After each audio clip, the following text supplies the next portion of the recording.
दो चर वाले रैखिक समीकरण युग्म के इस 7वें वीडियो में आप सभी लोगों का हार्दिक स्वागत है। आज हम प्रश्नावली 3.4 के प्रश्नों को आगे हल करना जारी रखेंगे। आइए अब हम प्रश्न नंबर 2 देखते हैं। निम्न समस्याओं में रैखिक समीकरणों के युग्म बनाइए और उनके हल यदि उनका अस्तित्व हो तो विलोपन विधि से ज्ञात कीजिए। पहला सवाल देखते हैं। यदि हम अंश में 1 जोड़ दें तथा हर में 1 घटा दें तो भिन्न 1 में बदल जाती है। यदि हर में 1 जोड़ दें तो वह 1/2 हो जाती है। यह भिन्न ज्ञात कीजिए। आइए हम इस सवाल को हल करते हैं। सबसे पहले हम भिन्न को x/y मान लेते हैं। माना भिन्न x/y है। अब हम पहले शर्त को लगाएंगे। प्रथम शर्तानुसार देखिए क्या कहता है। यदि हम अंश में 1 जोड़ दें तथा हर में 1 घटा दें तो भिन्न 1 में बदल जाती है। ये देखिए हमारे पास भिन्न है x/y। तो कहता है कि अंश में 1 जोड़ दें अर्थात x में 1 जोड़ दें तथा हर में 1 घटा दें अर्थात y में 1 कम कर दें हर में, तो ये 1 के बराबर हो जाता है। यानी 1 कुछ नहीं तो हम 1 लिख सकते हैं। तिर्यक गुणा करेंगे। 1 का गुणा x + 1 से होगा और 1 का गुणा y - 1 से होगा। तो 1 का गुणा होने पे कोई फ़र्क तो पड़ता नहीं, तो x + 1 बराबर से y - 1 हो गया ये। अब अचर पद को एक और कर लेते हैं और चर पद को एक और। तो इधर पहले से x है और इस y को हम पक्षांतर इधर करेंगे तो ऋण y हो जाएगा। इधर पहले से ऋण 1 है और ये गया तो ऋण 1 हो जाएगा। इस प्रकार से x - y बराबर से ऋण 1 और ऋण 1 ऋण 2 हो जाएगा। ये बन गया हमारा समीकरण नंबर 1। अब दूसरा शर्त देखिए। यदि हर में 1 जोड़ दें तो वह 1/2 हो जाती है। तो द्वितीय शर्तानुसार ये देखिए भिन्न है हमारे पास x/y। तो हर में 1 जोड़ दें तो यह 1/2 हो जाती है अर्थात y में हमने 1 जोड़ दिया तो तिर्यक गुणा करेंगे तो 2 × x 2x हो जाएगा और इधर y + 1 का गुणा 1 से होगा तो y + 1 होगा। अब अचर पद एक और कर लेते हैं और चर पद एक और। तो इधर 2x है और y को इधर ले आएंगे तो ऋण y बराबर से यहाँ पे हो जाएगा हमारा 1। ये हो गया हमारा समीकरण नंबर 2। अब देखिए समीकरण 1 और समीकरण 2 के y के गुणांक आपस में बराबर है। एक y है और एक y और चिन्ह भी एक जैसे हैं। तो हमें गुणांक बराबर करने की आवश्यकता तो है नहीं, सिर्फ हमें समीकरण 1 में से समीकरण 2 को घटा देना है या 2 में से 1 घटा दीजिए। जैसी आपकी इच्छा हो आप कर सकते हो। तो चलिए हम समीकरण 2 में से 1 घटा के बताते हैं। तो समीकरण 2 - समीकरण 1 2x - y बराबर से 1 और x - y बराबर से ऋण 2। नीचे लाइन खींच दीजिए आप। और चूंकि घटा रहे हैं तो नीचे वाले समीकरण में ऋण चिन्ह का गुणा करना होगा। इस कारण इन सभी राशियों के चिन्ह बदल जाएंगे। ये धन x हो जाएगा ऋण x, ऋण y हो जाएगा धन y और ऋण 2 हो जाएगा धन 2। ये दोनों राशि आपस में कट जाएंगे। अब 2x में से x घटेगा तो 1x बचेगा और इधर धन 2 और धन 1 धन 3 हो जाएगा। इस प्रकार हमारा x का मान 3 निकल गया अर्थात अंश उसका 3 है। अब यही x का मान समीकरण 1 में रख देंगे। समीकरण 1 में रखने पर देखिए समीकरण 1 x - y बराबर से ऋण 2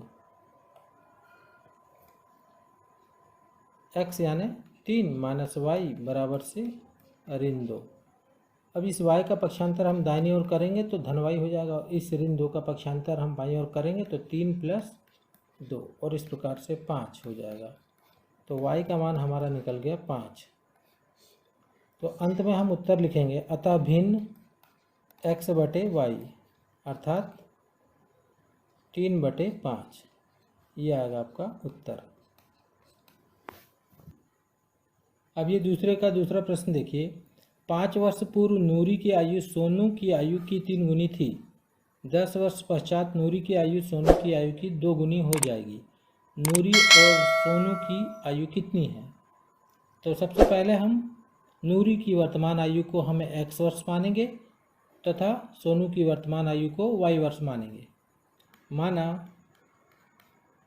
नूरी की वर्तमान आयु x वर्ष तथा सोनू की वर्तमान आयु y वर्ष है। अब देखिए, पहला शर्त कहता है कि 5 वर्ष पूर्व नूरी की आयु सोनू की आयु की 3 गुनी थी। तो सबसे पहले हमें नूरी तथा सोनू की 5 वर्ष पूर्व की आयु ज्ञात करनी होगी, क्योंकि पहला शर्त 5 वर्ष पूर्व के आयु के ऊपर लगाया जाना है। तो हम लिख देंगे 5 वर्ष पूर्व नूरी की आयु, ये होगा x माइनस 5 वर्ष। भाई क्यों? देखिए, आज मान लीजिए आपकी आयु 15 वर्ष है, तो 5 वर्ष, मैंने पूछा कि 5 वर्ष पूर्व आपकी आयु क्या थी, तो इसमें से आप 5 घटा दोगे और बताओगे कि 10 वर्ष थी। इसी प्रकार अगर वर्तमान आयु नूरी की x वर्ष है, तो 5 वर्ष पहले की आयु निकालने के लिए हम उसमें से 5 को घटा देंगे। इसी प्रकार 5 वर्ष पूर्व सोनू की आयु, ये होगी y माइनस 5 वर्ष। अब हमें 5 वर्ष पूर्व की नूरी की आयु भी ज्ञात हो चुकी है और सोनू की आयु भी ज्ञात हो चुकी है। अब हम पहले शर्त को आसानी से लगा सकते हैं। लिखेंगे प्रथम शर्तानुसार। देखिए, 5 वर्ष पूर्व की नूरी की आयु सोनू की आयु की 3 गुनी थी, यानी 5 वर्ष पूर्व की नूरी की आयु x माइनस 5 वर्ष, 5 वर्ष पूर्व की सोनू की आयु y माइनस 5 वर्ष की 3 गुनी थी। अर्थात सोनू की आयु में 3 का गुना करेंगे तो नूरी की आयु के बराबर होगा। तो x माइनस 5 बराबर अंदर गुणा करेंगे तो 3y माइनस 5 दिया 15। अब हम चर पद एक और तथा चर पद एक और कर लेते हैं। तो देखिए, x और इस 3 को ले आएंगे तो ऋण 3y हो जाएगा। इधर ऋण 15 है और ये उठ के इधर जाएगा तो धन 5 हो जाएगा। इस प्रकार से x माइनस 3y बराबर से ऋण 15 में धन 5 घटेगा तो ऋण 10 बचेगा। हमारा समीकरण 1 बनकर तैयार हो गया। अब देखिए दूसरा शर्त क्या कहता है। 10 वर्ष पश्चात नूरी की आयु सोनू की आयु के 2 गुनी हो जाएगी। तो सबसे पहले हमें 10 वर्ष पश्चात नूरी की आयु तथा सोनू की आयु ज्ञात करनी होगी। तो हम लिखेंगे 10 वर्ष पश्चात नूरी की आयु, ये हमारे पास हो जाएगा x प्लस 10 वर्ष, क्योंकि 10 वर्ष बाद की पूछी जा रही है तो ये x प्लस 10 वर्ष हो जाएगी। और इसी प्रकार 10 वर्ष पश्चात सोनू की आयु y प्लस 10 वर्ष। अब हम दूसरे शर्त को लगा सकते हैं द्वितीय शर्तानुसार। कहता है 10 वर्ष पश्चात की जो नूरी की आयु है वो सोनू की आयु की 2 गुनी है, यानी x प्लस 10 ये बराबर है y प्लस 10 का के 2 गुनी के बराबर। अब हम अंदर गुणा कर देते हैं तो देखिए x प्लस 10 बराबर से 2y प्लस 10 दूनी 20। अब अचर पद एक और चर पद एक और, तो ये x है, इधर आएगा तो ऋण 2y, इधर पहले से 20 है और ये 10 गया तो ऋण 10 हो जाएगा। तो x माइनस 2y बराबर से 20 में से 10 घटेगा तो 10 बचेगा। ये बन गया हमारा समीकरण नंबर 2। अब समीकरण 1 और 2 का देखिए, x का गुणांक बिल्कुल समान है और चिन्ह बिल्कुल एक जैसे हैं, तो इन दोनों समीकरणों को हम घटा देते हैं। अब हम लिखेंगे नीचे समीकरण 1 माइनस समीकरण 2, x माइनस 3y बराबर से माइनस 10 में से घटेगा x माइनस 2y बराबर से 10 घटेगा। नीचे लाइन खींच देंगे, क्योंकि नीचे वाले समीकरण को घटाया जा रहा है अतः इनके चिन्ह परिवर्तित हो जाएंगे, क्योंकि हमें नीचे वाले समीकरण में ऋण का गुणा करना होगा। तो ये हो जाएगा ऋण x और ये धन 2y और ऋण 10। अब ये देखिए, ये दोनों आपस में घट करके शून्य हो जाएंगे। अब ऋण 3y में धन 2y घटेगा तो ऋण 1y बचेगा, क्योंकि ऋणात्मक राशि बड़ी है। अब ऋण 10 और ऋण 10 जुड़ के हो जाएगा ऋण 20। आप ऋण से ऋण काट दीजिए, y का मान 20 वर्ष, अर्थात सोनू की आयु 20 वर्ष निकल गई। अब y का मान हम समीकरण 1 में रख देंगे। तो y का मान समीकरण 1 में रखने पर देखिए x माइनस 3 और y के जगह पे हमने रख दिया 20 बराबर से ऋण 10। तो x माइनस यहाँ हो जाएगा गुणा करने पर ऋण 60 बराबर से ऋण 10। इसलिए x बराबर से ऋण 10 है इधर और धन 60 हो जाएगा। ये जब उठा करके ऋण 60 को इधर ले जाएंगे तो धन 60 हो जाएगा। अब हम घटाएंगे तो 60 में से 10 घटेगा तो 50 वर्ष निकल गया x का मान, अर्थात ये नूरी की आयु। तो हम उत्तर लिख देंगे नूरी की आयु बराबर से 50 वर्ष और सोनू की आयु बराबर से 20 वर्ष।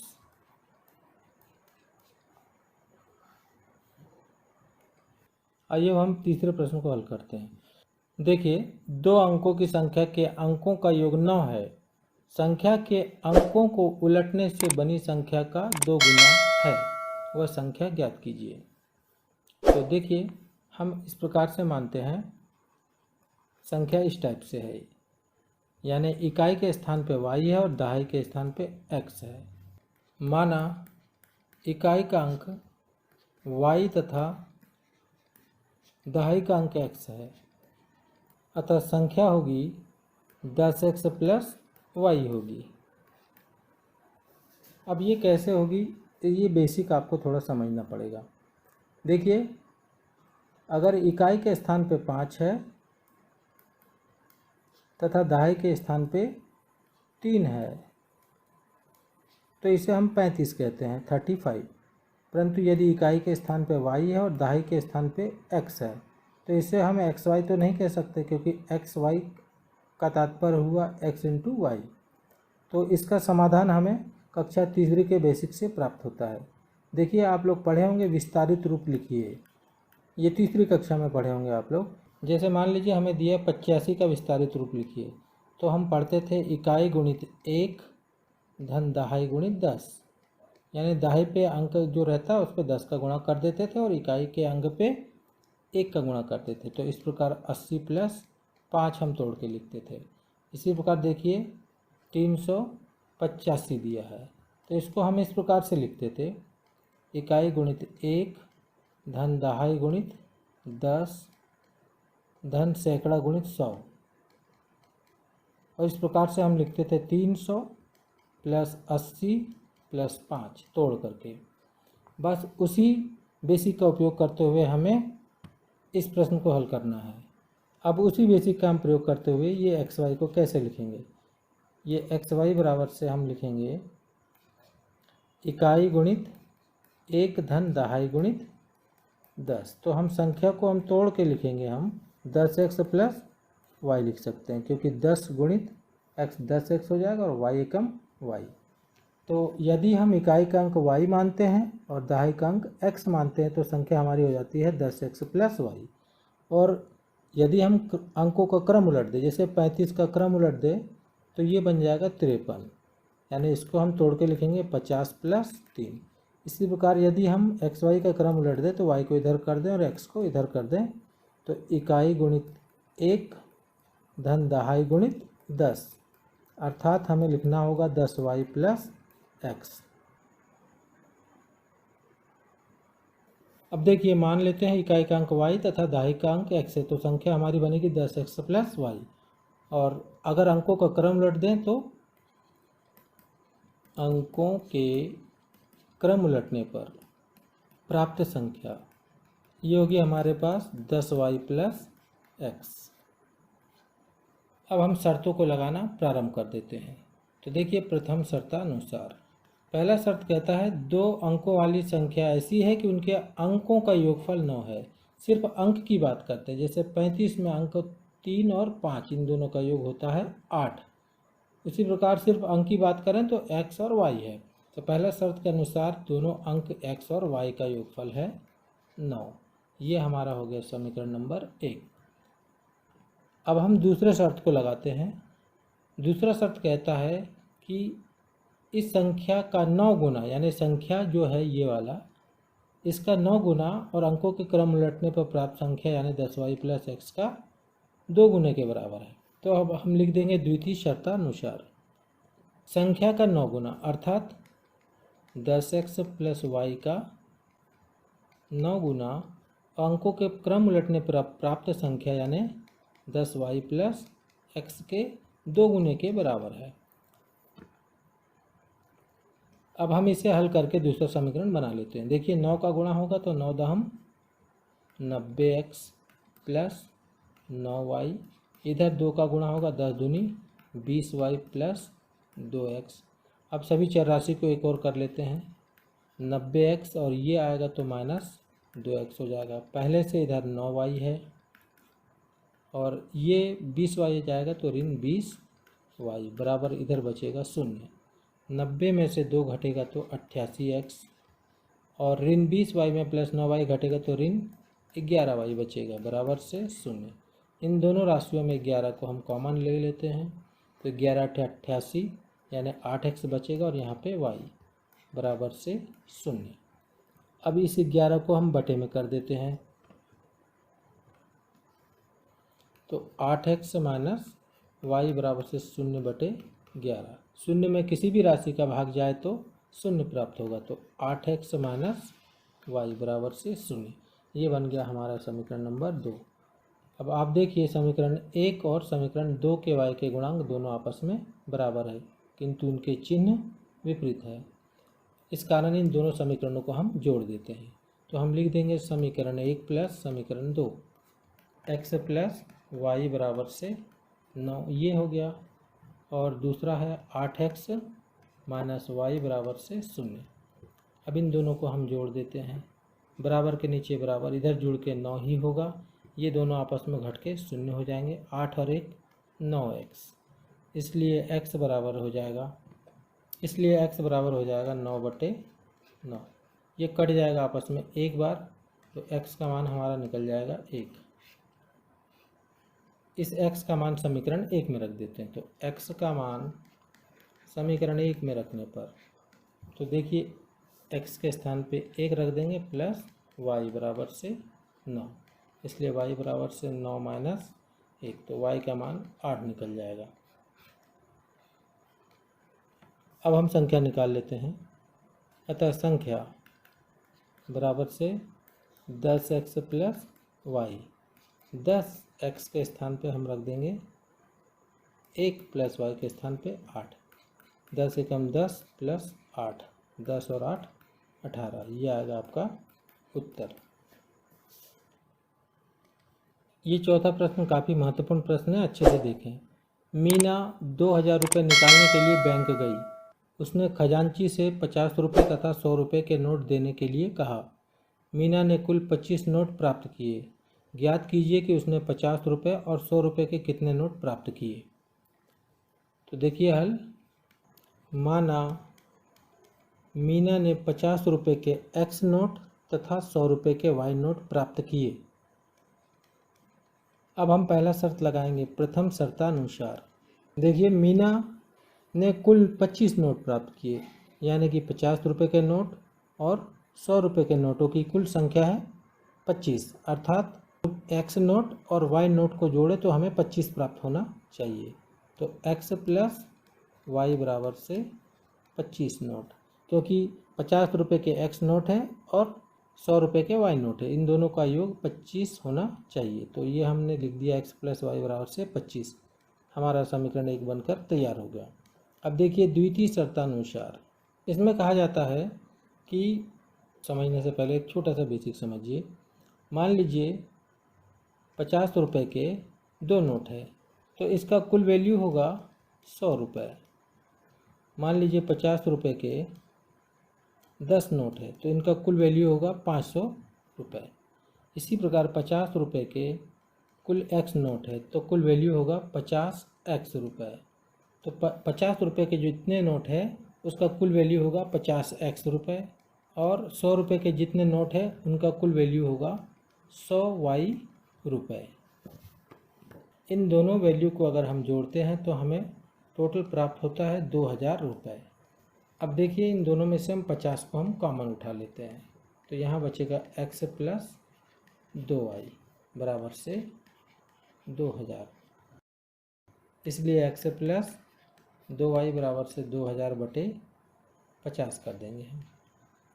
तो ये 0 से 0 कट जाएगा, 5 चौके 20, ये 40 बार कटेगा। x प्लस 2y बराबर से 40, ये हमारा बन गया समीकरण नंबर 2।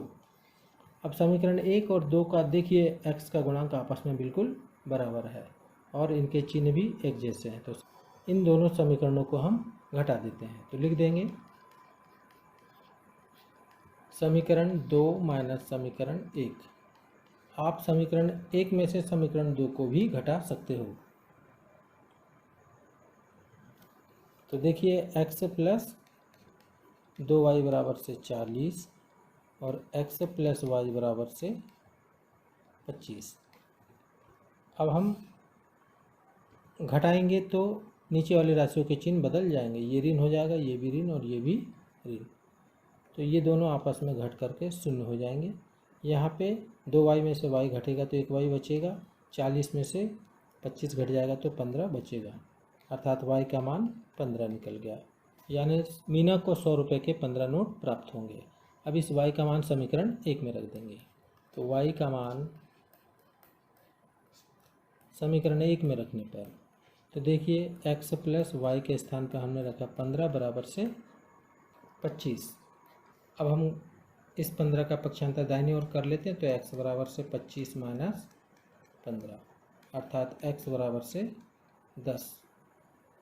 अब हम अंत में उत्तर लिख देंगे 50 रुपये के नोट, ये टोटल मिलेगा 10 और 100 रुपये के नोट, ये हमें प्राप्त होगा 15। आइए इस प्रश्नावली का अंतिम सवाल देखते हैं। किराए पर पुस्तकें देने वाले किसी पुस्तकालय का प्रथम 3 दिनों का एक नियत किराया है तथा उसके बाद प्रत्येक अतिरिक्त दिन का अलग किराया है। सरिता ने 7 दिनों तक एक पुस्तक रखने के लिए 27 रुपये अदा किए, जबकि सुश्री ने एक पुस्तक 5 दिनों तक रखने के लिए 21 रुपये अदा किए। नियत किराया तथा प्रत्येक अतिरिक्त दिन का किराया ज्ञात कीजिए। एक छोटा सा बेसिक समझिए। मान लीजिए किसी पुस्तकालय में 3 दिन का एक नियत किराया रख दिया, जैसे कि 5 रुपये। भाई शुरू के 3 दिन का आपको 5 रुपये देना होगा और शेष प्रत्येक दिन के ऊपर 2 रुपये किराया रख दिया गया। तो यदि मान लीजिए कोई व्यक्ति 10 दिन तक के उस पुस्तकों को रखता है तो शुरू के 3 दिन जो है उसका देना होगा, उसका 3 दिन का 5 रुपये देना होगा और बचा 10 में से 3 दिन को घटा दीजिए, बचता है 7 दिन। इस 7 दिन का 2 रुपये के हिसाब से 7 दूनी, ये 7 दिन का 7 दूनी 14 रुपये देना होगा, तो इस प्रकार उसको 19 रुपये देना होगा।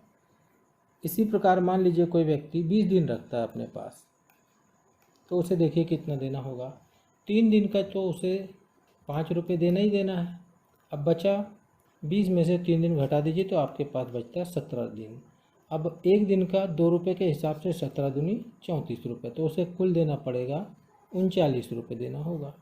इसी बेसिक का उपयोग करते हुए हमें सवाल को हल करना है।